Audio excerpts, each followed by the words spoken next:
Hello traders, hope everyone fit and fine. उम्मीद है सभी अच्छे होंगे। और लास्ट सेशन में एक छोटा सा डाउट था, वो तो क्लियर कर ही देंगे प्रवीण जी का। बाकी किसी को कोई डाउट हो तो प्लीज़ बता दीजिए। एक बार लास्ट सेशन में रिपीट कर देता हूँ फास्ट फॉरवर्ड। देन आज के टॉपिक पे हम बढ़ते हैं।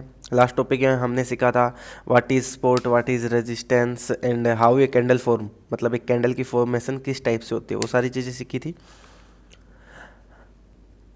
सो अगर किसी को डाउट हो तो मैसेज कर दीजिएगा, वरना फिर एक बार मैं last topic just fast forward कर देता हूँ। तो प्रवीण जी देखिए, आपका क्या था कि like how a candle form में आपका छोटा सा इश्यू था। देखिए, सबसे पहले कैंडल की फॉर्मेशन होती कैसे है। एक कैंडल कैसे बनती है, बायर्स और sellers, buyers slash sellers. Market के अंदर बायर्स एंड सेलर्स हमेशा फाइट करते रहते हैं। बायर्स ऊपर ले जाएंगे, सेलर्स नीचे खींचेंगे, इस टाइप से हमेशा चलती रहती है। जो ये कैंडल बनी है ग्रीन, या जो ये रेड कैंडल बनी है, या ये ऐसी रेड कैंडल बनी है, ये रेड कैंडल बनी है, इस टाइप से छोटी सी कैंडल बनी है, हर कैंडल या हर सेकंड या हर मिनट बायर्स और सेलर्स की फाइट होती रहती है। फॉर एग्जाम्पल मैं लेके चलता हूँ, 1 लाख बायर्स हैं, 1 लाख सेलर्स हैं।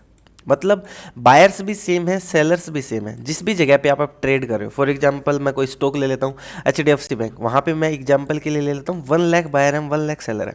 मतलब जितनी बाइंग हो रही है उतनी ही दूसरी तरफ से सेलिंग भी हो रही है। तो क्या मार्केट ऊपर या नीचे जाएगी? नो। एक टाइम पे फॉर एग्जांपल मैं ले लेता हूँ 98 के बायर्स हो 98 के सेलर्स हो गए और 1,02,000 बायर्स हो गए, तो मार्केट थोड़ा सा ऊपर जाएगी। और अगेन अगर वो 1 लाख आ गए तो उसी लेवल पे फिर से आके एक ही जगह पे ट्रेड करने लग जाएगी। कुछ बायर्स कम होंगे, कुछ सेलर्स कम होंगे, इस टाइप से मार्केट ऊपर नीचे होती रहती है। जब बायर्स ज़्यादा होते हैं मार्केट ऊपर जाती है, जब सेलर्स ज़्यादा होते हैं मार्केट नीचे गिरती है। तो कैंडल की फॉर्मेशन भी कुछ इस टाइप से होती है। आप जिस भी टाइम फ्रेम की कैंडल देख रहे हो, मैं फॉर एग्जाम्पल 1 मिनट का टाइम फ्रेम लगा लेता हूँ। 1 मिनट की जो कैंडल होती है, जैसे अभी 3:30 का टाइम मान लीजिए, 3:30 की कैंडल स्टार्ट होती है 3:30 पे। इसके अंदर कितनी है? 60 सेकेंड्स है।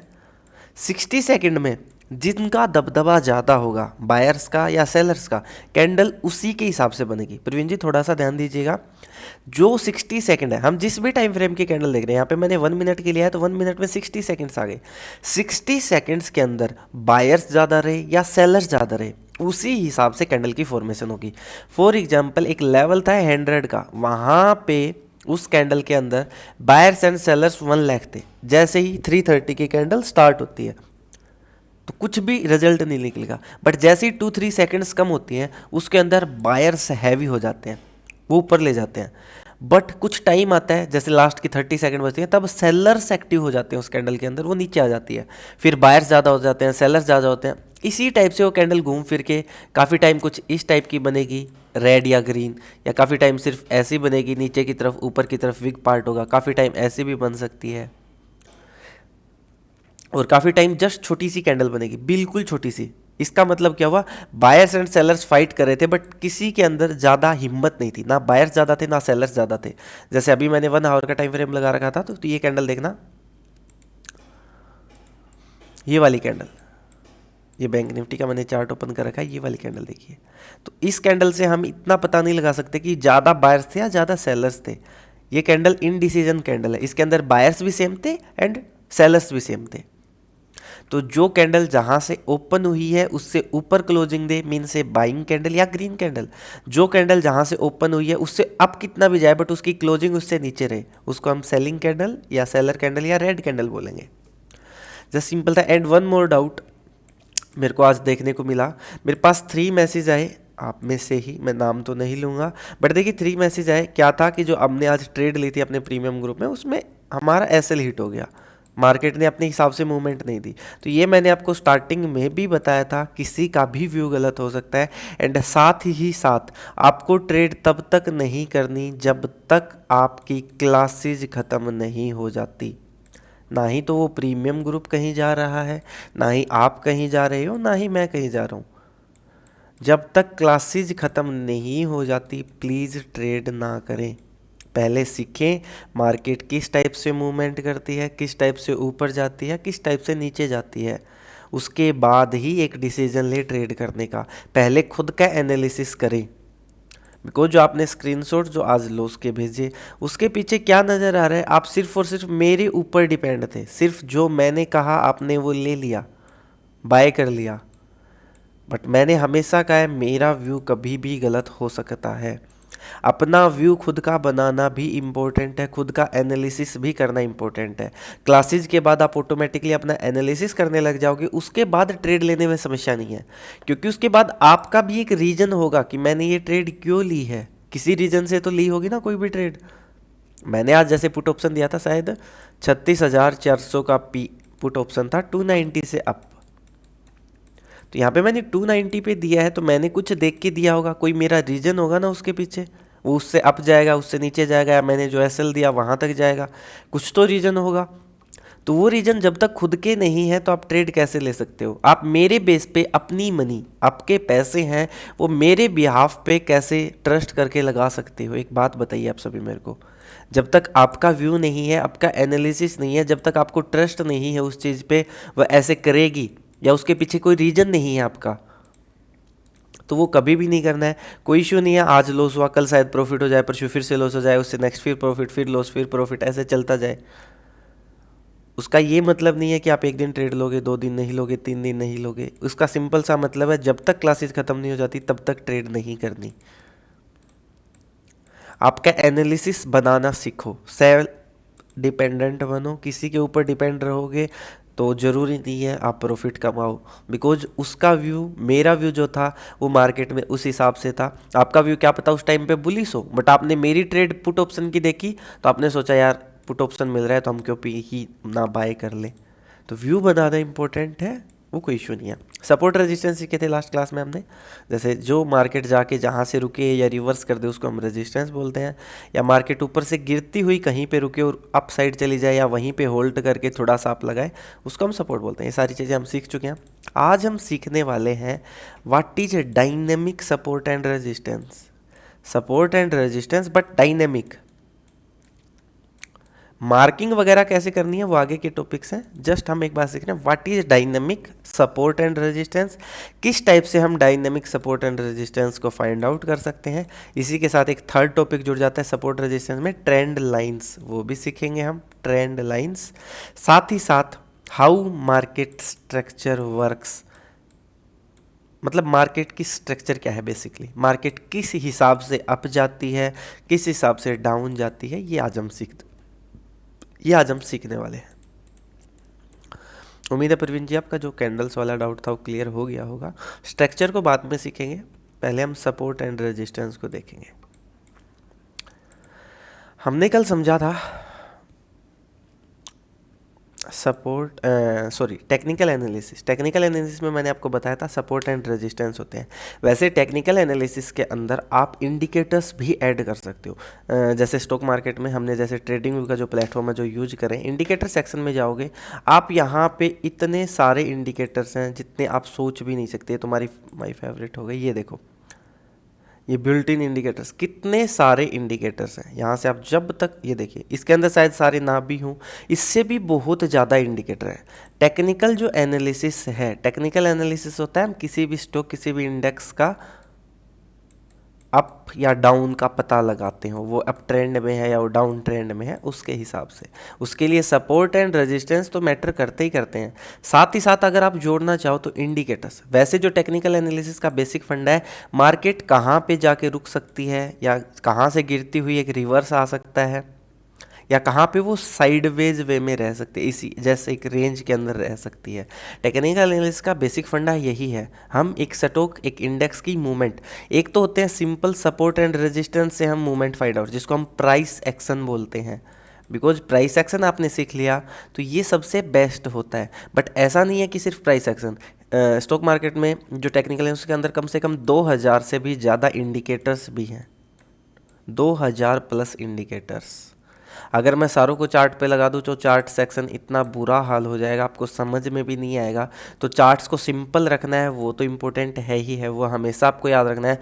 चार्ट जितने सिंपल दिखेंगे ना, जैसे अभी दिख रहा है जिसके अंदर कोई ऐसा नहीं है, कोई इंडिकेटर नहीं लगा रखा, वो ज़्यादा बेस्ट रहेंगे। बट आप अपनी हेल्प के लिए जो टेक्निकल एनालिसिस आप करते हो किसी भी इंडेक्स का, जैसे हम यहाँ पे बैंक निफ्टी ऑप्शंस बेसिकली करने वाले हैं, तो टेक्निकल एनालिसिस का जो हेल्प लेते हो उसके अंदर आप कुछ 2 या 3 मैक्सिमम कुछ इंडिकेटर्स भी ऐड कर सकते हो। तो चलिए इंडिकेटर्स के बारे में तो आगे क्लासेज होंगी, कौन सा इंडिकेटर किस टाइप से, आज भी हम थोड़ा सा डिस्कस करेंगे। जो हमारे सेटअप्स हैं ऑप्शन बाइंग के, ऑप्शन सेलिंग के, उनके अंदर भी कुछ इंडिकेटर्स की हेल्प लेंगे हम, डोंट वरी। तो अभी सपोर्ट एंड रेजिस्टेंस हमने सीख लिया था, अब हम समझते हैं dynamic support and resistance. Dynamic का मतलब है, एक तो स्टैटिक जो हमने लास्ट डे समझे थे, स्टैटिक सपोर्ट रेजिस्टेंस क्या है, जो मार्केट एक फिक्स लेवल पे है, मार्केट जाती हुई जहाँ से रिवर्स कर दे, मार्केट जाती हुई जहाँ से रिवर्स कर दे। बट जब मार्केट चल रही है ना, जैसे आज की मूवमेंट थी, अभी हम आज की मूवमेंट के हिसाब से समझेंगे, जब मार्केट चल रही है, अप जा रही है, डाउन जा रही है, उस टाइम पे वो कोई सपोर्ट एंड रेजिस्टेंस डायनेमिक वे में बनाती जाएगी, जिनको हम ट्रेंड लाइंस भी बोल सकते हैं। ऐसे डायनेमिक पहले यहाँ पे, फिर उसी ट्रेंड लाइन पे यहाँ पे रुकेगी, उसके बाद एक थर्ड ट्रेंड लाइन बनेगी, उस पे आके ही अप जाएगी। वो डायनेमिक, वो मतलब जगह के हिसाब से चेंज हो रहे हैं, ऐसे नहीं है फिक्स है। फिक्स वाले तो सपोर्ट रेजिस्टेंस जैसे हमने कल किया था, वैसे सिर्फ लेवल्स होंगे, एक लेवल पे मार्केट जाएगी, वहाँ से रिवर्स करने के चांस बनते हैं, या इसको ब्रेक देगी तो अप जाने के चांस बनते हैं, या जाएगी नीचे जाएगी तो यहाँ से एक रिवर्स आने के चांस है या डाउन जाने के चांस है। ये तो स्टैटिक सिंपल एक जगह पे सपोर्ट एंड रेजिस्टेंस बने हुए हैं। बट सपोर्ट रेजिस्टेंस एक इस टाइप से भी होंगे, मार्केट जाएगी, एक हाई लगाएगी, एक लो लगाएगी, फिर एक हाई लगाएगी, फिर एक लो लगाएगी, फिर एक हाई लगाएगी। तो यहाँ से ऐसे कुछ लाइनें ड्रॉ होंगी जिनको हम ट्रेंड लाइंस बोलते हैं। वो क्या होते हैं, वो स्टैटिक नहीं होते, वो डायनेमिक सपोर्ट रेजिस्टेंस होते हैं। ये ऐसी है, ये जैसे अभी मार्केट ऊपर जा रही है, बट जब ये तो एक सपोर्ट की तरह वर्क करेगी, जब बट मार्केट जब नीचे आएगी ना ऐसे, तो उस टाइप से वो जो ट्रेंड लाइन कुछ इस टाइप से बनेगी या इधर से बनेगी, वो रेजिस्टेंस, ये जैसे ये वाला लेवल, ये वाला लेवल, वो रेजिस्टेंस के वर्क करेंगे इन ए डायनेमिक वे। पहले वो यहाँ पे थे, उसके बाद वो यहाँ पे आगे चेंज हो गए, वही रेजिस्टेंस है जो कि यहाँ से यहाँ तक मैटर करते आ रहा है, बिकॉज जो उसी ट्रेंड लाइन को फॉलो करते हुए आ रहे हैं। वो हम जो अभी स्ट्रक्चर सीखेंगे ना, उसके अंदर ये सारे टॉपिक्स, जो स्टैटिक जो सपोर्ट रेजिस्टेंस है, साथ ही साथ ये डायनेमिक सपोर्ट रेजिस्टेंस हम कैसे फाइंड आउट करते हैं, ये सारे अभी हम सीखने वाले हैं। पहले मैं ये जो डायनेमिक सपोर्ट रेजिस्टेंस की फॉर्मेशन बताता हूँ। मार्केट फॉर एग्जांपल यहाँ से स्टार्ट हुई है, मार्केट कभी भी आपने ऐसा देखे ऐसे जस्ट ऐसे अप जा रही हो, या एक ही कैंडल ऐसे बनाती हुई जा रही हो, नहीं ना। आपने हमेशा ऐसा चेक किया होगा, मार्केट जाती है, फिर कुछ फॉल आता है, फिर और अप जाती है, फिर कुछ फॉल आता है, फिर वो और अप जाती है, फिर कुछ फॉल आता है, फिर वो और अप जाती है। इस टाइप से हमेशा एक स्ट्रक्चर में जाएगी, और जब नीचे आएगी वो ऐसे आएगी, नीचे आएगी वो थोड़ा सा अप लगाएगी, फिर नीचे आएगी, फिर अप लगाएगी। और जब मार्केट साइडवेज मतलब एक रेंज में होती है, तो एक पॉइंट से जाएगी, एक पॉइंट तक जाएगी, फिर उसी पॉइंट पे वापस आएगी, उसी पॉइंट से वापस जाएगी उसी लेवल पे जहाँ पे पहले थी, फिर आएगी, फिर आएगी, फिर आएगी। ऐसे साइडवेज में हमेशा मार्केट दो सपोर्ट एंड रेजिस्टेंस, ये रेजिस्टेंस और नीचे की तरफ सपोर्ट के बीच में रहेगी। बट जब मार्केट अप ट्रेंड या डाउन ट्रेंड में होती है ना, बेसिकली डायनेमिक सपोर्ट रेजिस्टेंस उस टाइम पे ज़्यादा आते हैं। अब हम ट्रेंड लाइन की फॉर्मेशन को समझते हैं, परफेक्ट जो फॉर्मेशन होती है। यहाँ से स्टार्ट हुई है फॉर एग्जांपल, तो वो एक हाई लगाएगी, उसको हम बोलते हैं 1, सॉरी 1 ये हो गया, इसको हम बोलते हैं 2। फिर वो कुछ लो लगाएगी, और उस लो के बाद वो अगेन उठ जाएगी, तो इस लो को हम बोलेंगे 3। फिर एक हाई लगाए, उसके बाद वो फॉल देगी, इसको हम बोलेंगे 4। एंड जो यहाँ से एक फॉल आके अगेन अप उठती है, इसको हम बोलते हैं 5। ये हम नंबरिंग देते हैं। ट्रेंड लाइंस को ड्रॉ करने के लिए इस नंबरिंग की बहुत इंपॉर्टेंट होती है। किस टाइप से, जो ट्रेंड लाइन होगी वो हमेशा एक पॉइंट ऑफ ओरिजिन, किसी भी ट्रेंड का, मार्केट अप जा रही है, ऐसा तो है नहीं वो ऑटोमेटिकली कहीं से ही अप स्टार्ट होगी, कोई तो ओरिजिन होगा ना मार्केट का अप जाने का। तो उस ओरिजिन से जो ये फॉर्मेशन बनेगी, जो मैंने अभी बताई 1 2 3 4 5, तो जहाँ ओरिजिन है वहाँ से हम उस ट्रेंड लाइन को स्टार्ट करेंगे। जो 3 नंबर पे जब आएगी उसको हम इस टाइप से टच करेंगे, एंड वो जो 4 नंबर है उसको टच करेगी। यहाँ से जैसे 4 नंबर जो आएगा ये वाला लेवल 1 2 3, और जब 5 आएगा उसके साथ उसको हम कोलैप्स करेंगे इस टाइप से आगे। अगेन वो आगे 6 7 8 9 कितना भी बना सकती है, वो कोई इशू नहीं है। बट हमारी कैंडल परफेक्ट जो ट्रेंड लाइन की फॉर्मेशन इतने लेवल्स में हो जाती है। इसके बाद कोई इशू नहीं, वो यहाँ से रिवर्स कर रही है तो 6 लगा के फिर आएगी इसके ऊपर, वो ट्रेंड लाइन इस टाइप से आगे जाती जाएगी। यहाँ पे 6 होगा, यहाँ पे 7 होगा, यहाँ पे 8 होगा। हम एक ट्रेंड लाइन को इतनी फॉर्मेशन में नहीं बना सकते कि जैसे हम इसके आगे का पार्ट भूल जाएं। हमारे पास 1 और 3 तो हो, आगे कुछ भी ना हो, यहाँ से जस्ट मार्केट अप जा रही, ऐसा नहीं हो सकता। 5th पे उसको आएगी, यहाँ से वो ब्रेक कर सकती है, बट जो इससे और इसके अटैच करके जब हमने जो ट्रेंड लाइन बना रखी है वहाँ से उसके रिवर्स के चांसेस भी है और उसको ब्रेक भी कर सकती है, बिकॉज उसने यहाँ पे भी सपोर्ट लिया है, यहाँ पे भी सपोर्ट लिया है। तो चांसेस है कि वो थर्ड टाइम डायनेमिकली वे पे भी सपोर्ट बनाए। डोंट वरी, किसी को कन्फ्यूजन है अभी हम सारा क्लियर करेंगे नॉर्मली। मैं एक बार फिर से समझाता हूँ। मार्केट यहाँ से स्टार्ट हुई 1 नंबर से, ओरिजिन, ये पॉइंट ऑफ ओरिजिन है, 2 पे आई, 3 से उसने अगेन हाई लगाया, 3 4 5 इस टाइप से।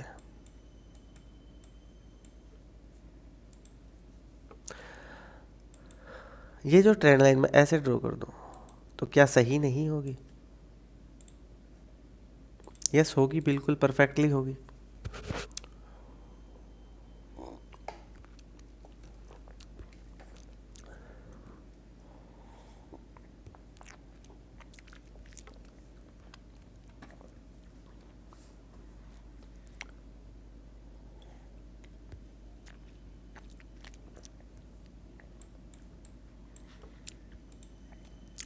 वो बिल्कुल होगी, क्योंकि हमने point of origin of A trend,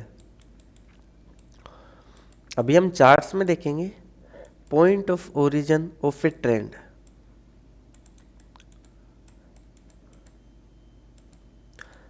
because trend lines तभी फॉलो होंगी ना जब एक ट्रेंड में होगी मार्केट, अप या डाउन। ये जैसे अप के लिए था, अभी जब डाउन मार्केट जाएगी, फॉर एग्जांपल मैं यहां से स्टार्ट करता हूं,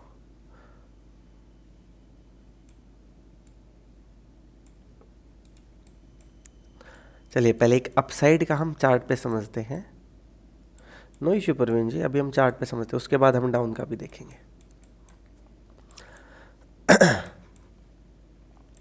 आज की ही मार्केट को हम चेक कर लेते हैं इसी सेटअप के बिहाफ पे। यहां से अगर हम देखें, ये एक पॉइंट ऑफ ओरिजिन है, गैप अप ओपनिंग के साथ, इतना गैप अप ओपनिंग के साथ बैंक निफ्टी यहां से एक ट्रेंड का ओरिजिन हुआ है, अपसाइड ट्रेंड का हुआ है।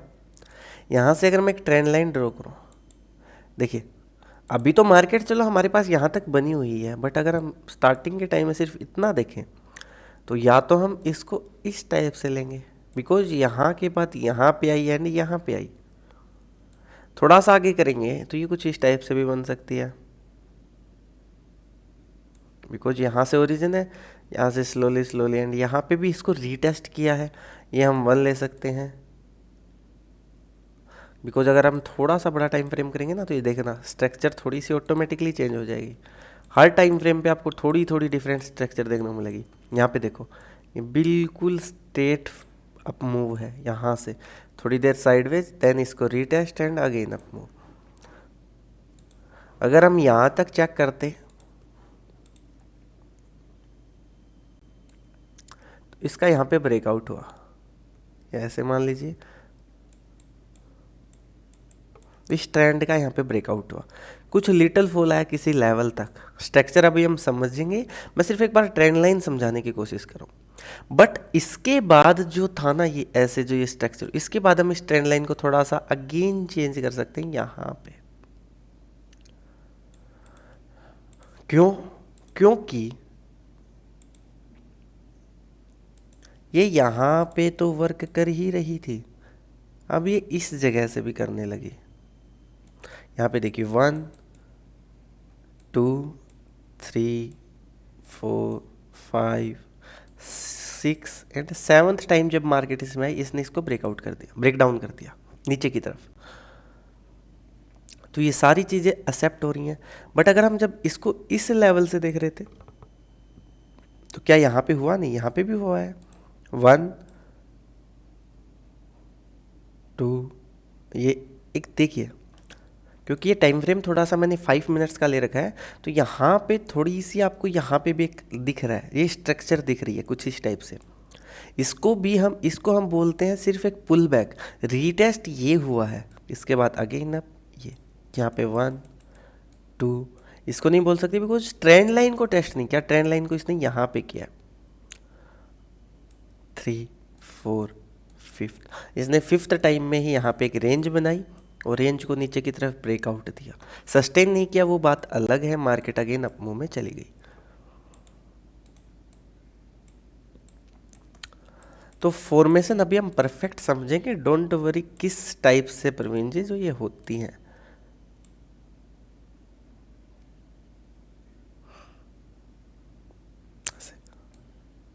स्ट्रक्चर कैसे बनती है, मार्केट स्ट्रक्चर कैसे बनाती है। अभी हम एक डाउनफॉल का और एग्जांपल लेते हैं। जैसे मान लीजिए मार्केट यहाँ से पड़ गई, वो कुछ अप लगाएगी, फिर एक फॉल देगी, कुछ इस टाइप से जाएगी मार्केट।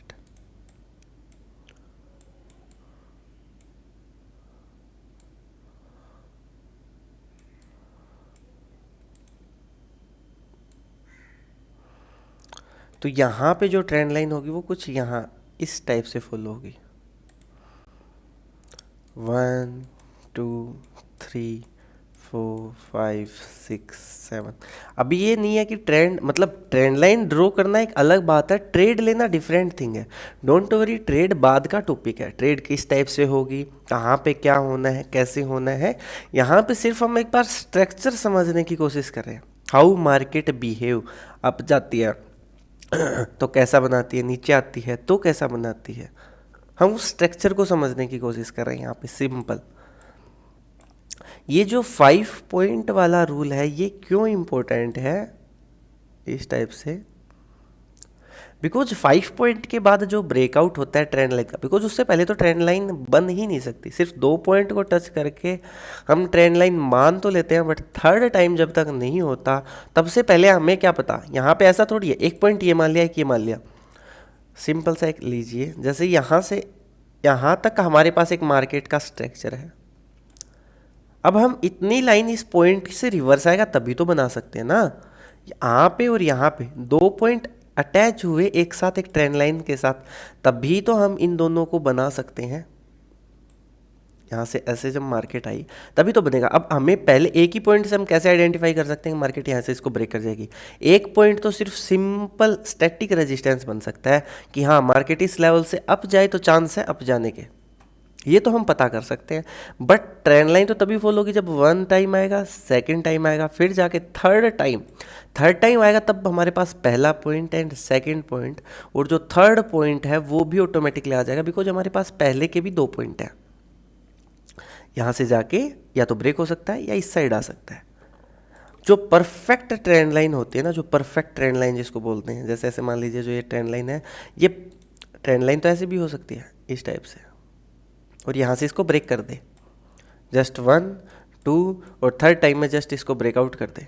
बट जो परफेक्ट ट्रेंड लाइन होती है वो इसको इस टाइप से बनेगी, वो 3rd टाइम भी इसको टेस्ट करके बोल देगी, 4th टाइम शायद वो ब्रेकआउट हो सकता है। मतलब 3 पॉइंट से एक साथ अटैच होगी जो, वो होगी परफेक्ट ट्रेंड लाइन। इसके बाद के जो ब्रेकआउट आते हैं वो सक्सेसफुल होने के चांसेस ज़्यादा हैं देन जो जस्ट सेकंड के अंदर ही आ जाते हैं।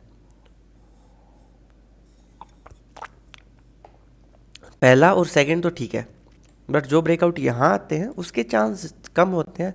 बट यहाँ पे अगर ब्रेकआउट आएगा अपसाइड, उसके सस्टेन करने के चांसेस एंड एक हाई लगाने के चांसेस थोड़े से ज़्यादा होते हैं।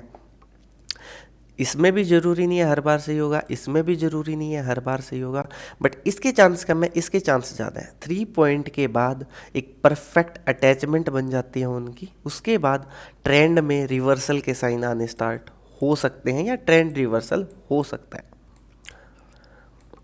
अपमूव का अगर अभी हम करंटली एक एग्जांपल देखें तो दिल्ली के टाइम फ्रेम पे हमारे पास बैंक निफ्टी देख लीजिए या निफ्टी देख लीजिए। डाउनफॉल का मैं बता रहा हूँ, यहाँ से देखते हैं स्ट्रक्चर को।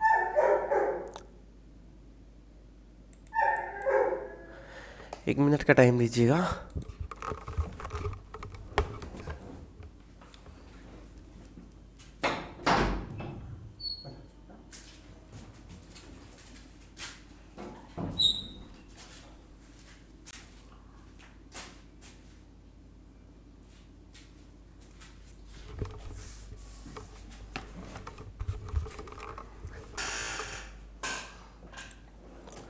अभी जो करंट स्ट्रक्चर इन अपनी बैंक निफ्टी के अंदर बनी हुई है, ये देखिए स्ट्रक्चर देखें तो फॉर्मेशन अभी हम स्ट्रक्चर की समझेंगे कि इस टाइप से परफेक्ट स्ट्रक्चर बनती है। अभी सिर्फ ट्रेंड लाइन की जो स्टैटिक तो सपोर्ट रेजिस्टेंस होते हैं, डायनेमिक सपोर्ट रेजिस्टेंस हम समझते हैं।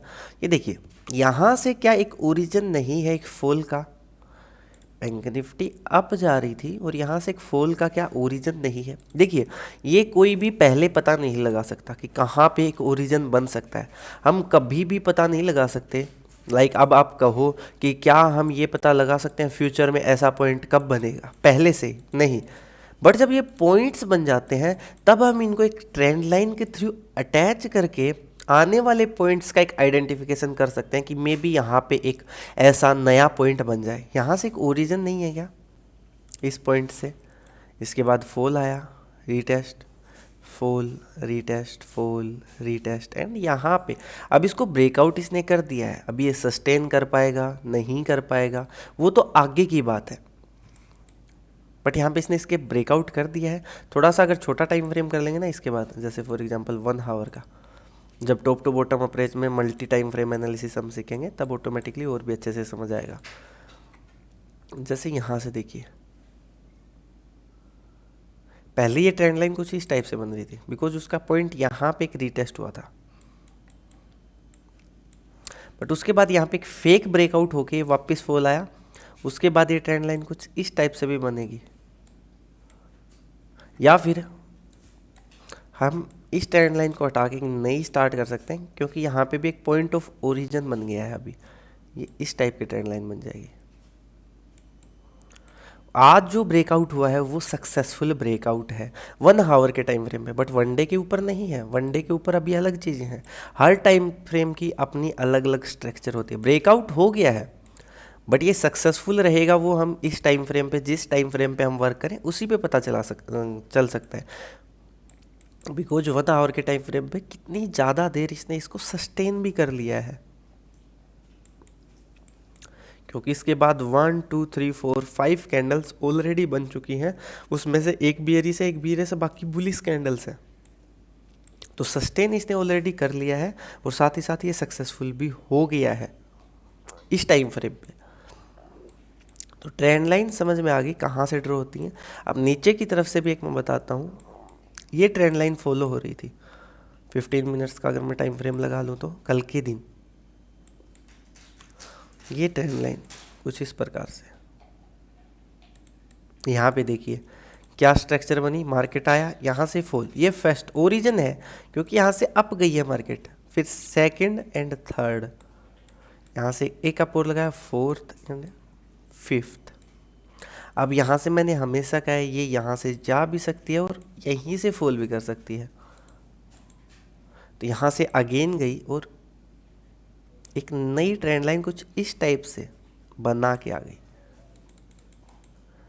अब हम इसको भी एक ओरिजिन मानेंगे, इनको जी अपने सारी चीज़ें ये भी फॉर्म कर रही है, यहाँ से origin, fall, test, retest, fall, retest and breakout. इस लेवल का यहाँ पे ब्रेकआउट भी हो गया 5 पॉइंट के बाद 6 एंड 7 के अंदर। तो 7th टाइम जब हुआ, हम यहाँ पे एक शॉर्ट अपॉर्चुनिटी ढूंढ सकते थे जिस भी टाइम फ्रेम पे हम वर्क करते हो। सब स्टॉप लॉस देखिए तो टाइम फ्रेम काफ़ी बड़ा है, इस टाइम फ्रेम के हिसाब से देखोगे तो परफेक्ट स्टॉप लॉस ये बनेगा। टारगेट 1:2 होना चाहिए, बट यहाँ पे अचीव नहीं हुआ जिस टाइम फ्रेम पे हम देख रहे हैं। बट ये ट्रेंड लाइन अगर आप थोड़े से और छोटे टाइम फ्रेम पे देखोगे तो शायद आपको स्टॉप लॉस अलग मिल जाए। इस टाइम फ्रेम पे स्टॉप लॉस ये रहेगा जस्ट बिकॉज यहाँ पे देख रहे हो एक स्विंग का हाई एंड सिस्टम का लो है, यहाँ पे 1:3 भी मिला है। तो डिफरेंट टाइम फ्रेम के different risk to reward ratio भी हो सकते हैं, थोड़े से ट्रेंड लाइन में भी चेंजमेंट हो सकते हैं। भी 5 मिनट की जो ट्रेंड लाइन थी वो देखना बनेगी कुछ वैसी ही, स्ट्रक्चर उसकी भी इसकी भी वैसी ही आएगी। बट यहाँ पे अगर हम देखें ना, इसमें इसने इसको टच नहीं किया है, बट 15 वाले में देखें तो इसने इसको टच भी कर लिया है, क्योंकि 15 वाली बनेगी कुछ इस प्रकार से।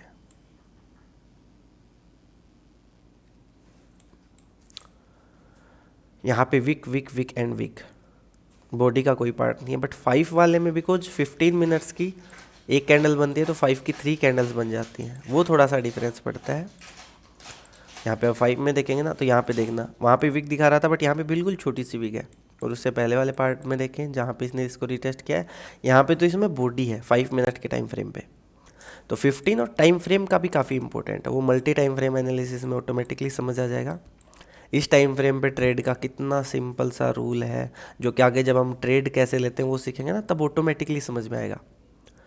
ये इसने इसको ब्रेकआउट भी किया 5 मिनट पे, इसको रीटेस्ट करके फॉल हुआ है, तो यहाँ से स्टॉप लॉस भी बहुत, रीटेस्ट वाले में स्टॉप लॉस बहुत ही ज़्यादा छोटे हो जाते हैं।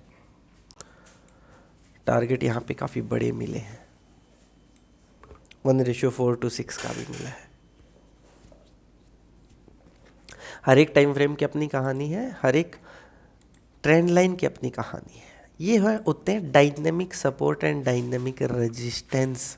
ये जैसे सपोर्ट था, रेजिस्टेंस जैसे यहाँ पे ये वाला बन रहा है जो मैंने बताया ना, ये भी एक ट्रेंड लाइन फॉलो हो रही है इसके बाद। अब ये इसमें तो कुछ इस टाइप से हो रही है, बट 15 मिनट में देखना कहानी थोड़ी सी अलग है। 15 मिनट में ट्रेंड लाइन बिल्कुल ऐसी बनेगी, बिकॉज हर एक टाइम की अपनी कहानी होती है। बेस्ट टाइम फ्रेम, बिल्कुल सही दीपक जी, चलो मैं बता देता हूँ। Best time frame for beginner, आप अगर बिगिनर लेवल पे हो तो 15 मिनट्स बेस्ट है। इससे नीचे आने की अभी आपको ज़रूरत नहीं है। 5 या 1 मिनट या 2 मिनट, जो स्कैल्पर्स होते हैं जो स्कैल्पिंग करते हैं ऑप्शंस के अंदर या स्टॉक्स के अंदर, वो 1 मिनट या 2 मिनट का टाइम फ्रेम भी यूज करते हैं, 3 का भी करते हैं।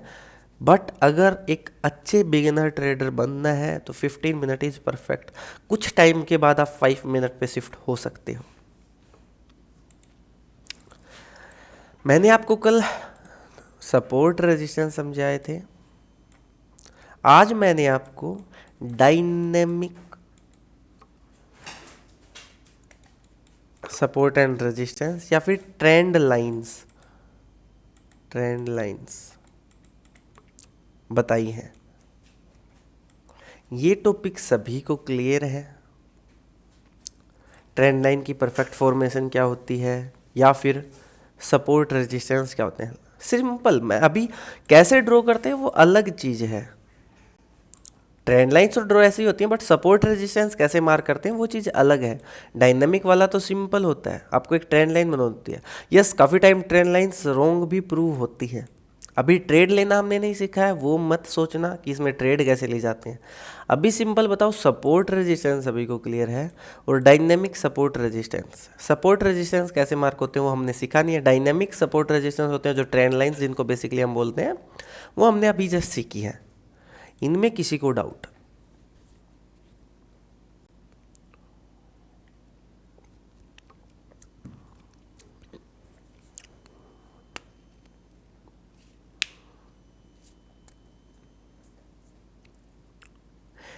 देखिए अभिषेक शर्मा जी, जो ट्रेंड लाइंस होती है ना, वो डायनामिक कैसे, अभी जैसे जो स्ट्रक्चर हमने समझी है, मार्केट अगर साइडवेज होगी ना, जैसे ऐसे मान लीजिए सिंपली साइडवेज, जस्ट एक रेंज में घूम रही है।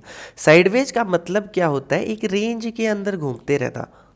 वो टाइम फ्रेम कोई भी हो सकता है, टाइम फ्रेम डिफरेंट अलग अलग होते हैं। जैसे इंट्राडे के बेस पे आप 15 मिनट पे देखो, या लॉन्ग टर्म के लिए आप 1 आवर पे देखो, 1 डे पे देखो, स्विंग्स के लिए जैसे 1 आवर। तो जो एक रेंज है, जैसे मैं मान लेता हूँ ऊपर आ रहा है 36,000, नीचे आ रहा है 35,500, तो इन 500 पॉइंट की रेंज में बैंक निफ्टी घूम रही है, उसको हम साइडवेज बोलेंगे। उसमें जो ट्रेंड लाइन्स उसमें भी बनेंगी, बस उसमें सिर्फ सिंपल जो छोटी छोटी ट्रेंड लाइन्स बनानी पड़ेंगी आपको, ऐसे इस टाइप से। जब ये मार्केट में फॉल आए तो इसके साथ एक ट्रेंड लाइन बन सकती है, यहाँ से अगेन एक ओरिजन। ओरिजन किसे बोलते हैं? जहाँ से मार्केट अप गई हो या जहाँ से मार्केट डाउन आई हो, जैसे यहाँ से, बिकॉज ये एक साइडवेज मार्केट का एग्जाम्पल आपने जैसे पूछा, तो यहाँ से ये एक ट्रेंड लाइन भी बनेगी और ये फॉल था, अगेन यहाँ पे एक ओरिजन हुआ, अप गई मार्केट, यहाँ पे एक ट्रेंड लाइन बनेगी। चलिए मैं आपको साइडवेज का भी एक लाइव चार्ट्स में दिखा देता हूँ। हम कोई साइडवेज दिन देखते हैं जो बैंक ने, ये जैसे ये दिन देखिए, ये बहुत ही साइडवेज दिन है ये वाला। अब साइडवेज में आप सारी एक्सपेक्टेशन नहीं लगा सकते अच्छी,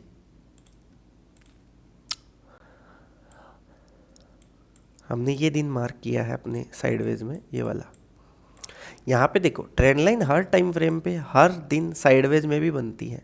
ये देखिए इसने क्या किया, यहाँ से ये अप गई और यहाँ से साइडवेज हो गई, अप ब्रेक नहीं किया, जाके एंड में ब्रेक जरूर हुआ बट कोई ऐसा सक्सेसफुल नहीं कह सकते सारा दिन।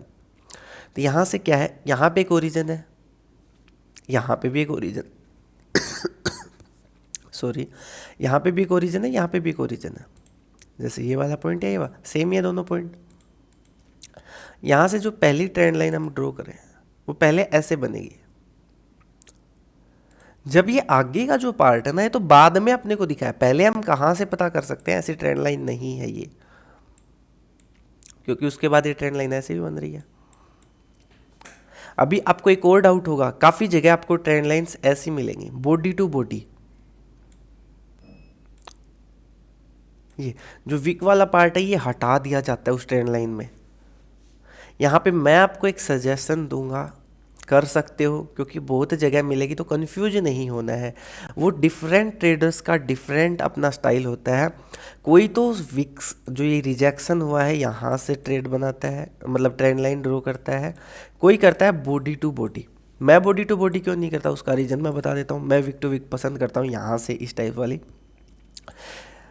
आपने यहाँ से किया तो यहाँ से क्या, ये वाले पार्ट में कुछ है नहीं, यहाँ से रिजेक्शन तो यहीं से मिली है ना इस ट्रेंड लाइन को, यहाँ से भी रिजेक्शन मिली है। अगर हम इनको नहीं कैलकुलेट कर रहे अपने ट्रेंड लाइन के अंदर, तो जो रिजेक्शन है, क्योंकि बायर सेलर्स तो किसी टाइम यहाँ पे भी एक्टिव है ना, जो ये जगह विग वाले पार्ट को जिसको हमने इसके अंदर कैलकुलेट नहीं किया अपने ट्रेंड लाइन के अंदर, वो सही नहीं है। काफ़ी टाइम वर्क हर चीज़ कर जाती है। जैसे जो ट्रेडर्स बॉडी टू बॉडी करते हैं उनको भी उनकी स्टाइल बहुत अच्छी लगती है, और जो ट्रेडर विक टू विक करते हैं उनको उनकी स्टाइल बहुत अच्छी लगती है। यहाँ पे मैं प्रेफर ऐसे करता हूँ, बिकॉज यहाँ पे इस पार्ट को भी ऐड करना इम्पोर्टेंट है, क्योंकि मेजर जो रिजेक्शन क्या है, यहाँ से रिजेक्शन उठी है, रिजेक्शन तो यहाँ से आया है, ओरिजिन तो ये है। ये क्या ओरिजिन थोड़ी कह सकता हूँ मैं, ओरिजिन तो मैं इसको बोलूँगा, बिकॉज एक टाइम पे कैंडल यहाँ पे ओपन जरूरी हुई, यहाँ पे फॉल देके अप गई है, ये भी रिजेक्शन हो सकता है। किसी के हिसाब से ये ओरिजिन हो सकता है, मेरे हिसाब से ये ओरिजिन है। बेसिकली कैंडल का ओरिजिन नहीं कह रहा मैं उस ट्रेंड का ओरिजिन कह रहा हूँ। हमने ये एक साइडवेज दिन लिया था, ये अपनी एक ट्रेंड लाइन बन सकती है। उसके बाद जो ट्रेंड लाइन बिल्कुल ऐसे सीधी हो, बिल्कुल मतलब बीच के अंदर ऐसा स्ट्रक्चर ना बन रहा हो जैसा हमने समझा था, इस टाइप वाला हाई लो हाई लो लो हाई लो हाई, इस टाइप से, क्योंकि इस ट्रेंड लाइन वाले सेटअप में बन रहा है। एक हाई लगाया साइडवेज होके, अगेन एक high and low touch high. But जब यहाँ पे अगर हम एक ट्रेंड लाइन ड्रॉ करें ना इस साइड, क्योंकि यहाँ पे स्टिक 5 मिनट के टाइम फॉल पे डायरेक्ट स्ट्रेट फॉल है, यहाँ पे ये वाले ऐसे हाई लो नहीं बन रहे, तो मैं इसको परफेक्ट ट्रेंड लाइन नहीं बोल सकता। इस वाली को कह सकते हो बट परफेक्ट नहीं बोल सकता। उसके बाद मार्केट ने स्ट्रक्चर बनाई है। मार्केट के जो सेंटिमेंट्स होते हैं ना, वो हर कोई बहुत आसानी से समझ सकता है। उसके बाद अगेन इसने एक ट्रेंड लाइन, यहाँ से एक फॉल हुआ और ओरिजिन स्टार्ट हुआ हाई लो, ये एक इस टाइप से ट्रेंड लाइन यहाँ से भी ड्रॉ कर सकता है कोई करना चाहे तो। और ये ट्रेंड लाइन आगे जाके यहाँ पे वर्क, यहाँ पे देखिए इसने इसको यहाँ पे इस टाइप से कुछ वर्क भी किया है।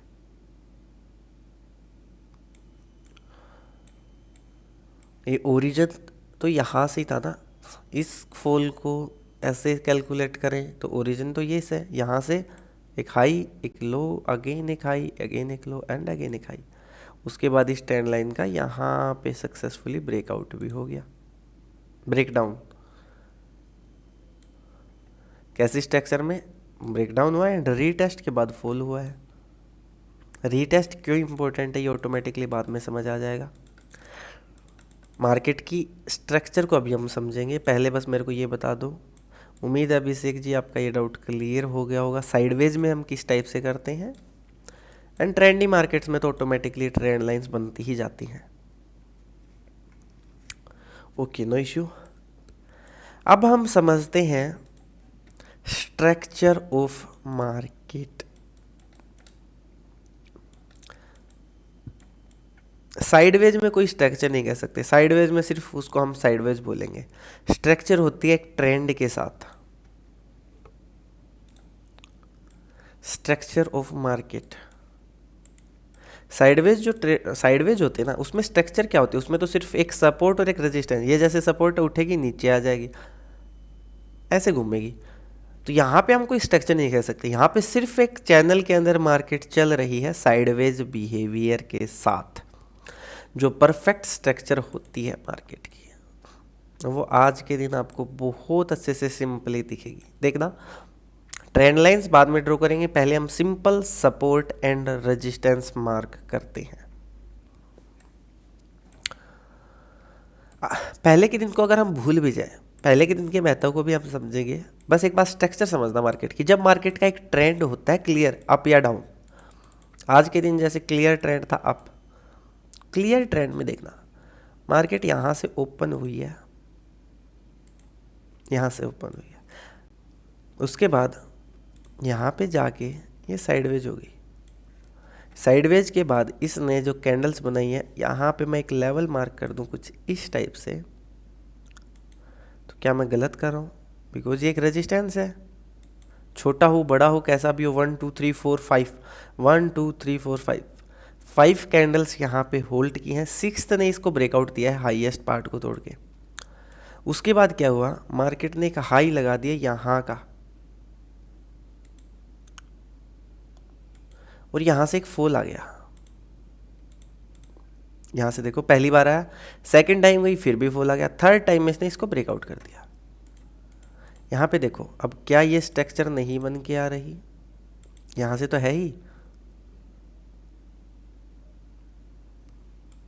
साथ ही साथ क्या ये वाला लेवल भी मैं नहीं मार्क कर सकता एक छोटे लेवल के लिए, बिकॉज यहाँ पे भी तो उठी है ना मार्केट, तो ये भी एक ओरिजिन है, छोटा हो ओरिजिन तो है, स्ट्रक्चर में बात कर रहा हूँ। अब देखिए ये लेवल, जब मानता हूँ यहाँ पे ये चीज़ नहीं हुई, ये लेवल पहले यहाँ पे नहीं था, बट मैं इसको पीछे देखूंगा ना तो ये लेवल कहीं ना कहीं जरूर मिलेगा आपको। हिस्ट्री रिपीट इटसेल्फ, वो चीज़ याद रखनी है।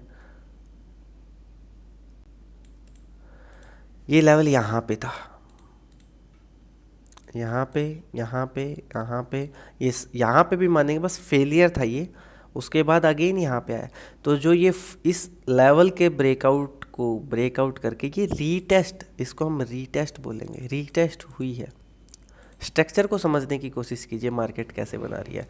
इसके बाद जब इस लेवल का ब्रेकआउट हो गया, जो ये वाला लेवल था जो 1 2 3 1 2 3 4 5 6 7 कैंडल्स, 8th कैंडल में जाके जो ब्रेकआउट हुआ है, उसके बाद क्या हुआ, मार्केट ने हाई लगाया एंड फॉल किया उसी लेवल में, और उसके बाद एक अप मूव लगाया है। तो यहाँ से एक लेवल और मार्क नहीं कर सकता क्या मैं? यहाँ पे मार्क कैसे करते हो, एक बार मैं सिर्फ समझने की कोशिश कीजिए। मैं मार्क कर रहा हूँ वो हम बाद में समझेंगे, मैं किस टाइप से लेवल्स मार्क कर रहा हूँ, बस एक बार स्ट्रक्चर को समझिए। क्या आप सिंपली नहीं देख सकते, ये एक रेजिस्टेंस है, ये है जाके यहाँ से उठी तो ये एक सपोर्ट है, यहाँ पे जाके रुक रही है तो ये एक रेजिस्टेंस है, अगेन यहाँ पे जाके रुक रही है तो एक रेजिस्टेंस है, अगेन इसमें ये जो अपना सपोर्ट था एंड मार्केट वापस। अब इसको भी ब्रेकआउट दे दिया। अब इसके बाद मार्केट कहाँ जाके रुकी है, यहाँ इस लेवल पे, अपना जो ये वाला लेवल है। बट उसके बाद बीच में भी इसने यहाँ कहीं पे एक बना दिया अपना इस रेंज में मार्केट साइडवेज होगी, इसको ब्रेकआउट दिया, डायरेक्ट जाके रुकी वो यहाँ पे साइडवेज। अगेन जब इस लेवल का नीचे की तरफ ब्रेकआउट हुआ तब देखो मार्केट कहाँ पे आई है, अपने उसी सपोर्ट पे। जो पहले का रेजिस्टेंस था यहाँ पे, वो अब सपोर्ट बन चुका है, support converted into resistance. Structure समझने की कोशिश कीजिए मार्केट की। आप अपना दिमाग कहीं लगाने की ज़रूरत नहीं है, सिर्फ और सिर्फ स्ट्रक्चर को समझिए। अब यहाँ तक के अपने पास लेवल्स मार्क हैं, उसके बाद मार्केट ने क्या हुआ, यहाँ से जो अपमूव दिया इसको रीटेस्ट करके अब की बार ये इस रेजिस्टेंस को भी ब्रेक कर गई, जो यहाँ पे बन रहा था, इसको ब्रेक किया एंड फॉल आ गया। तो यहाँ पे क्या एक नया लेवल मार्क नहीं कर सकता, इस जगह पे कर सकता हूँ ना। ओके, अब क्या हुआ, यहाँ पे फिर साइडवेज हुई, फिर इसका ब्रेकआउट हुआ एंड एक अगेन एक लेवल बनाया इसने यहाँ पे अप साइड,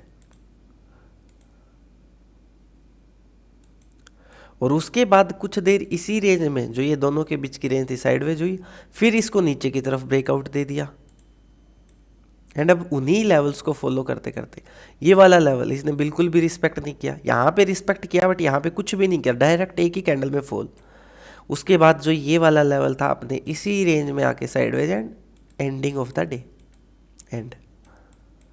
अब आप मेरे को बात बताइए, लेवल्स की रिस्पेक्ट कितनी हुई है? यहाँ पे हम कैलकुलेट करते हैं एक्यूरेसी कितनी रहती है सिर्फ लेवल्स की रिस्पेक्ट की।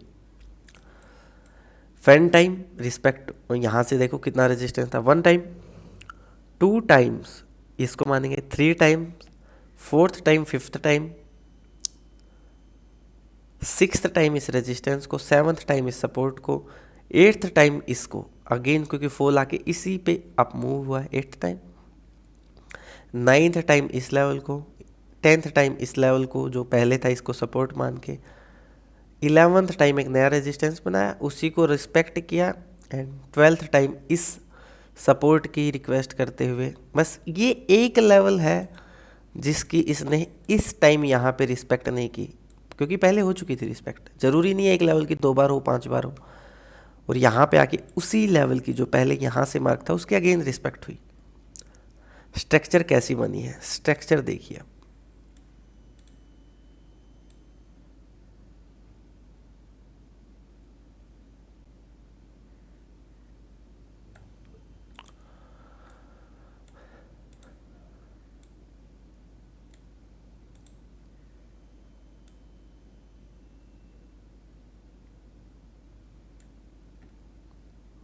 यहाँ तक जो ये वाला लेवल है, यहाँ तक तो क्लियर अप ट्रेंड था, उसके बाद कुछ साइडवेज हो गई मार्केट यहाँ पे इस रेंज में, इसको नीचे की तरफ ब्रेकआउट दिया बट सक्सेसफुल नहीं हो पाई, इसको ब्रेकआउट दिया, अगेन एक क्लियर ट्रेंड दिया अपसाइड का, यहाँ पे बायर्स अपना कंट्रोल खो के अगेन एक फॉल दे दिया। स्ट्रक्चर कैसी है, लो से हाई, फिर और हाई, फिर लो, फिर high, low, high, sideways, low, high, low, high and low. यहाँ पे आप स्ट्रक्चर इस टाइप से बनेंगे ना, अगर कल के दिन यहाँ से एक हाई लगेगा, फिर लो लगेगा, फिर हाई लगेगा, फिर लो लगेगा, फिर वो डाउन ट्रेंड स्टार्ट हो जाएगा। ट्रेंड लाइन को इस टाइप से फॉलो करते करते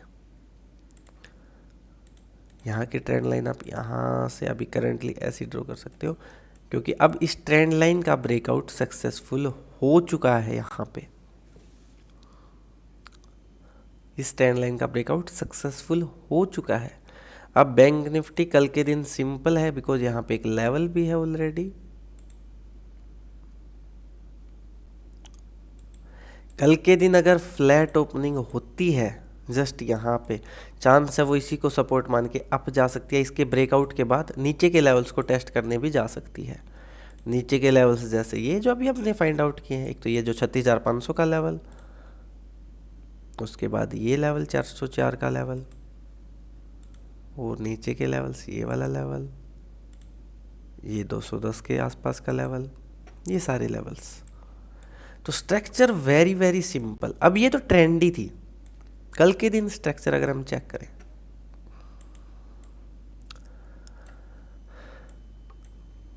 हर दिन मार्केट स्ट्रक्चर बनाती है अगर आप सिंपल स्ट्रक्चर के बिहाफ पे काम करो तो। यहाँ से क्या हुआ, एक डे का हाई है यहाँ पे, मार्केट यहाँ से ओपन हुई और फॉल कर गई।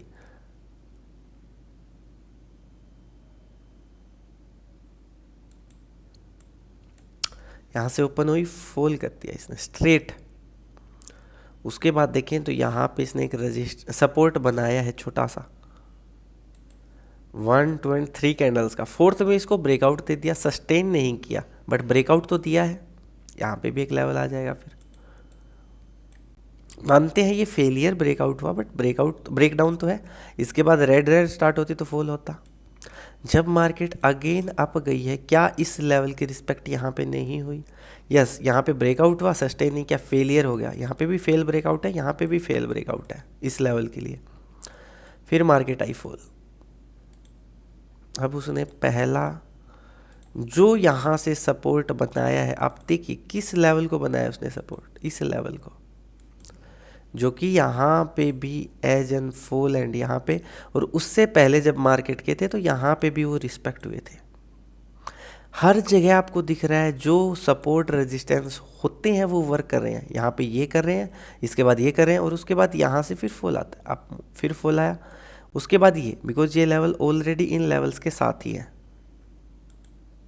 यहाँ पे भी हुआ, इसी को रिटेस्ट किया, फॉल आ गया इसी लेवल के साथ। अब अप मूव यहाँ से गया, ये इन लेवल्स वाला ही, फॉल आया इस लेवल के थोड़ा सा ऊपर। जब अगेन अप जाती है तो देखना ये वाला लेवल रिस्पेक्ट होता है। ये नहीं कह सकते कौन सा लेवल कब रिस्पेक्ट होगा, बट लेवल्स रिस्पेक्ट होते हैं। और उसके बाद मार्केट ने स्ट्रेट फॉल दिया यहाँ से, ये तो था ही अपना एक रेजिस्टेंस। चलो इसकी रिस्पेक्ट यहाँ पे हुई क्या? यस, ये देखो ब्रेकआउट हुआ एंड रीटेस्ट होके फॉल हुआ। यहाँ से अगर ये रीटेस्ट होके इस टाइप से फॉल देता तो परफेक्ट प्राइस एक्शन की स्ट्रक्चर बनती, ब्रेकआउट रीटेस्ट एंड फॉल। जैसे यहाँ पे हुआ, देखिए ब्रेकआउट रीटेस्ट एंड फॉल, तो हमारी यहाँ पे बहुत अच्छी शॉर्ट पोजीशन बनती। स्टॉप लॉस थोड़ा सा ऊपर होता रेजिस्टेंस से, और टारगेट 1:2 एटलीस्ट, ज़्यादा कितना भी हो सकता है 1:5-6, जैसे यहाँ पे 4.07 तक भी गया है। तो स्ट्रक्चर हम सपोर्ट एंड रेजिस्टेंस के बिहाफ पे ही किसी की फाइंड आउट करते हैं। उसी के साथ आ जाते हैं डायनेमिक सपोर्ट और डायनेमिक रेजिस्टेंस। ये तो थे सिंपल ट्रेंड लाइंस के बिहाफ पे dynamic support and dynamic resistance. क्या हमें कोई ऐसा इंडिकेटर है जो डायनेमिक सपोर्ट या डायनेमिक रेजिस्टेंस हमें बता दे? यस, एक इंडिकेटर है जो कि प्राइस एक्शन जितना तो अच्छा नहीं हो सकता। देखिए प्राइस एक्शन जितना कुछ भी नहीं हो सकता। इंडिकेटर क्या होते हैं?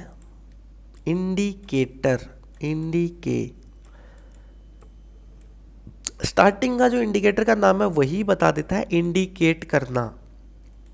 इंडिकेटर सिर्फ एक इंडिकेशन देता है। प्राइस एक्शन क्या होता है? वो एक मेन ओरिजिन है। जितने भी इंडिकेटर हैं जो टेक्निकल एनालिसिस में हेल्प करते हैं, टेक्निकल एनालिसिस क्या होता है? किसी भी स्टॉक का अप डाउन कैसे हो सकता है वही सब समझना, उसी को हम टेक्निकल एनालिसिस बोलते हैं। मतलब बेसिकली सपोर्ट एंड रेजिस्टेंस की आइडेंटिफिकेशन, देन उनकी रिस्पेक्ट किस टाइप से हो रही है, उसी को हम टेक्निकल एनालिसिस बोलते हैं।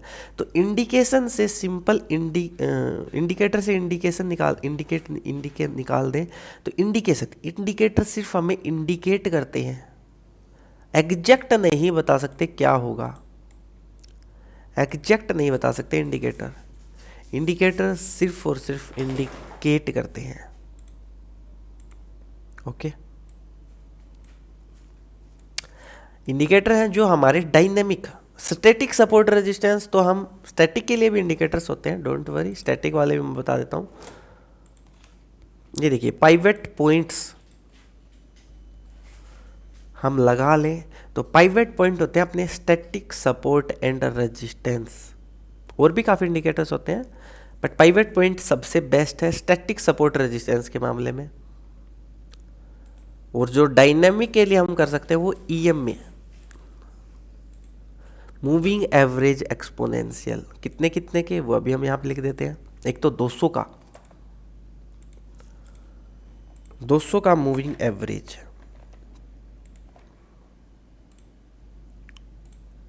डायनेमिक के लिए बता रहा हूं मैं ये, और 50 का मूविंग एवरेज।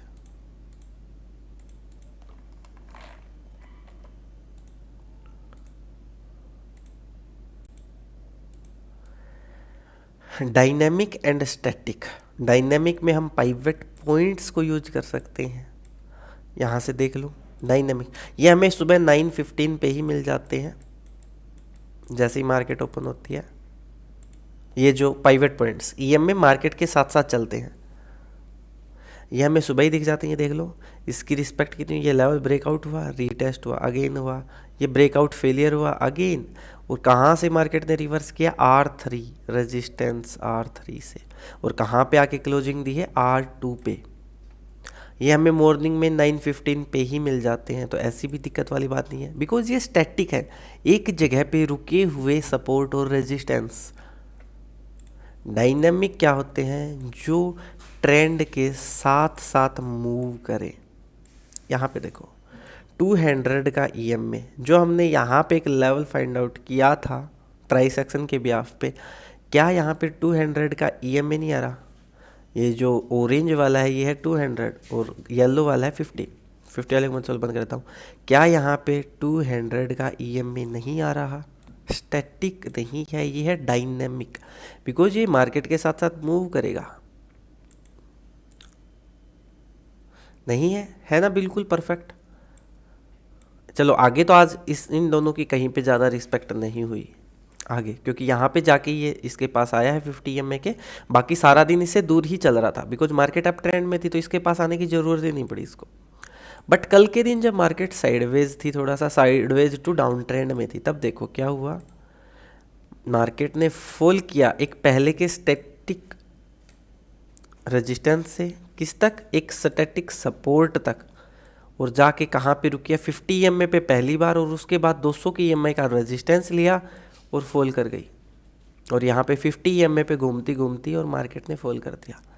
जो हमने प्राइस एक्शन के बिहाफ पे लेवल्स निकाल रहे थे, एक सपोर्ट को मार्क कर रहे थे, एक रेजिस्टेंस को मार्क कर रहे थे, क्या 50 EMA और ये सब भी उस चीज़ को मार्क नहीं कर रहे? आप बताइए, कर रहे हैं ना? पाइवट पॉइंट कर रहा है स्टैटिकली, और 50 EMA और 200 EMA करें डायनामिकली, चलती हुई मार्केट के सपोर्ट एंड रेजिस्टेंस। यहाँ पे देखो इस दिन भी मार्केट अप ट्रेंड में थी, साइडवेज थी, डाउन ट्रेंड थी। यहाँ पे देखते हैं कैसा हुआ है। ओपन हुई कहीं ना कहीं, चलो यहाँ पे वैसे कोई लेवल नहीं है इन दोनों, अगर हम पाइवट पॉइंट और EMA का देखें, बट चलो कहीं पे ओपन हुई, 250 EMA को भी टेस्ट नहीं किया, बट अप गई। R1 की कोई रिस्पेक्ट नहीं हुई, डायरेक्टली ब्रेकआउट हो गया, बट R2 की रिस्पेक्ट हुई है, यहाँ से फॉल हुआ है, और जब अगेन आई तब इस R1 की भी रिस्पेक्ट हुई है, क्योंकि ये आई 50 EMA पे, जो कि एक डायनेमिक सपोर्ट था उस टाइम पे,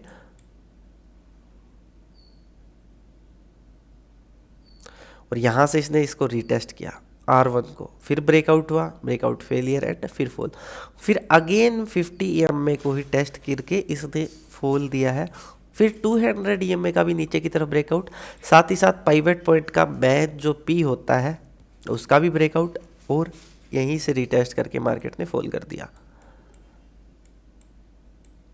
यहीं से रीटेस्ट करके मार्केट ने फॉल कर दिया। फिर S1 पे पहला जो सपोर्ट था वहाँ पे रिस्पेक्ट हुई, यहाँ पे सेकंड टाइम ब्रेकआउट करके यहीं पे इसने क्लोजिंग दे दी।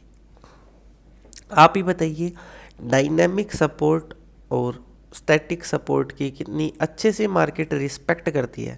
यही सब चीज़ें price action simply without indicator बता देता है। अभी तो इंडिकेटर थे, यहाँ पे बिना इंडिकेटर भी हम वो लेवल्स फाइंड आउट कर सकते हैं विदाउट एनी इंडिकेटर, जो कि हम एक स्ट्रक्चर में अभी हमने समझा था। स्ट्रक्चर हमेशा ऐसी रहती है, मार्केट यहाँ से स्टार्ट करेगी, एक हाई लगाएगी, उससे एक फॉल आएगा, वहाँ पे एक रेजिस्टेंस बनेगा, उसको ब्रेकआउट कर देगी मार्केट, एक हाई लगाएगी एंड उस रेजिस्टेंस पे आएगी, जो कि अब सपोर्ट का काम करेगा और मार्केट अप जाएगी। क्या तो यहाँ तो वो सेकंड टाइम ऐसे घूम के भी आ सकती है, यहाँ से जैसे मैं लेवल मार्क कर दूँ तो सेकेंड टाइम जब जाए क्या पता यहाँ से घूम के ही आ जाए, या फिर इस लेवल को भी ब्रेकआउट करके अगेन अप जाएगी और फिर आएगी, तो ये काम करेगा। जो रेजिस्टेंस यहाँ पे रेजिस्टेंस था ब्रेकआउट हो गया, वो सपोर्ट में बदल चुका है, अप जाएगी। या तो वो यहाँ से ही फॉल कर देगी या बीच में से भी कहीं से फॉल कर सकती है, बीच में से भी, क्योंकि पहले के सपोर्ट रेजिस्टेंस जो काफ़ी दिन पहले, काफ़ी सालों पहले, या काफ़ी महीनों पहले, या काफ़ी दिनों पहले जो भी हो, या काफ़ी घंटों पहले, वो रिस्पेक्ट कहीं बीच में भी हो सकते हैं और वहाँ से भी फॉल आ सकता है। स्ट्रक्चर हमेशा सपोर्ट रेजिस्टेंस रेजिस्टेंस, यहाँ से जैसे मार्केट चलेगी सपोर्ट बनाएगी, आएगी, ब्रेकआउट होगा, फिर अगेन एक रेजिस्टेंस पे जाएगी, सपोर्ट पे आएगी, अगेन जाएगी, रेजिस्टेंस का ब्रेकआउट होगा, अप जाएगी। ऐसे ही चलता रहता है हमेशा। कभी भी मार्केट ऐसा नहीं है सिर्फ 10 पॉइंट्स की मूवमेंट देगी, 10 पॉइंट्स ऐसे मान लीजिए इसी रेंज में वो घूमते रहे, ऐसा कभी नहीं हो सकता। बैंक निफ्टी के अंदर या निफ्टी के अंदर कभी नहीं हो सकता 10 पॉइंट्स की रेंज में घूमना। वो हमेशा दो सपोर्ट और रेजिस्टेंस के बीच में साइडवेज घूमेगी या अपसाइड जाएगी, तो ऐसे रेजिस्टेंस सपोर्ट ऐसे बनाती हुई, स्ट्रक्चर बनाती हुई जाएगी। साथ ही साथ स्टैटिकली और डायनामिकली सपोर्ट रेजिस्टेंस तो होंगे ही। तो आज की क्लास में किसी को भी डाउट हो तो प्लीज़ बताइए, स्टैटिक और डायनामिक सपोर्ट रेजिस्टेंस क्या होते हैं, किस टाइप से होते हैं, वो समझ में आ गए हो तो आज का टॉपिक हम यहीं पे ओवर करते हैं। सिंपली हमने समझा है what is static support, what is dynamic support, और क्या हम कुछ इंडिकेटर्स की हेल्प लेके भी अपने चार्ट्स के अंदर लगा सकते हैं। यस, बिल्कुल लगा सकते हैं।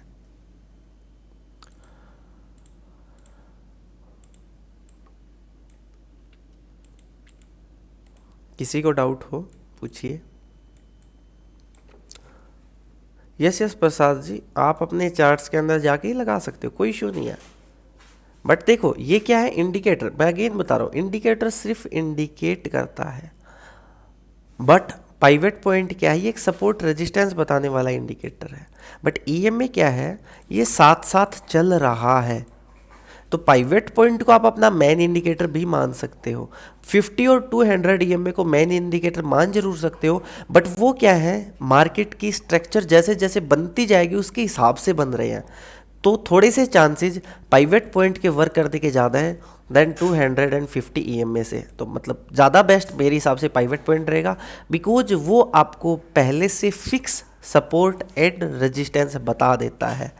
बट 50 और 200 ईएम में मार्केट की स्ट्रक्चर को समझ के अपने सपोर्ट एंड रेजिस्टेंस का आइडेंटिफिकेशन करते हैं।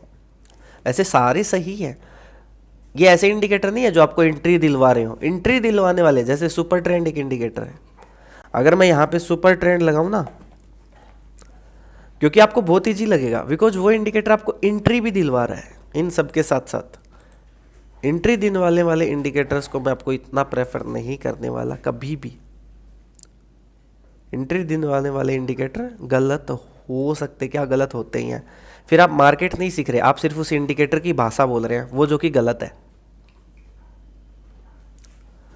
वो जो भाषा जो कि बिल्कुल ही गलत है। ओके, ये है बेसिक फंडा।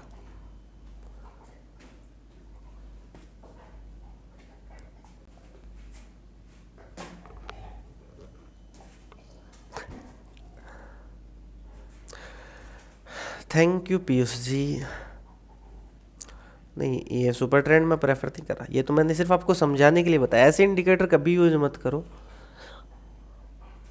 जो कि आपको वो बताते हो, क्या कहते हैं ना, एंट्री और एग्जिट बताते हो। ऐसे इंडिकेटर की वैल्यू बिल्कुल ही लो होती है, वो 50% एक्यूरेसी देगी आपको। 50% एक्यूरेसी खराब नहीं है, 50% एक्यूरेसी बहुत अच्छी है, बट उसके साथ आपकी नॉलेज भी इंपॉर्टेंट है। रिस्क टू रिवॉर्ड रेशियो 1:2 होना बहुत इंपॉर्टेंट है, या 1:3 होना बहुत इंपॉर्टेंट है, या 1:4 होना बहुत इंपॉर्टेंट है, तब आप प्रॉफिटेबल हो। 50% एक्यूरेसी में 30 पॉइंट का स्टॉप लॉस, 30 पॉइंट का टारगेट आप लेके रखते हो। मान लीजिए 50 बार 30 पॉइंट का एसएल, 50 बार 30 पॉइंट का टारगेट है, तो क्या लिया, कुछ भी नहीं लिया, no loss no profit. 50% accuracy में 30 पॉइंट का स्टॉप लॉस है, तो 60 पॉइंट का टारगेट या 90 पॉइंट का टारगेट या 120 पॉइंट का टारगेट, तब वो बेस्ट है। ओके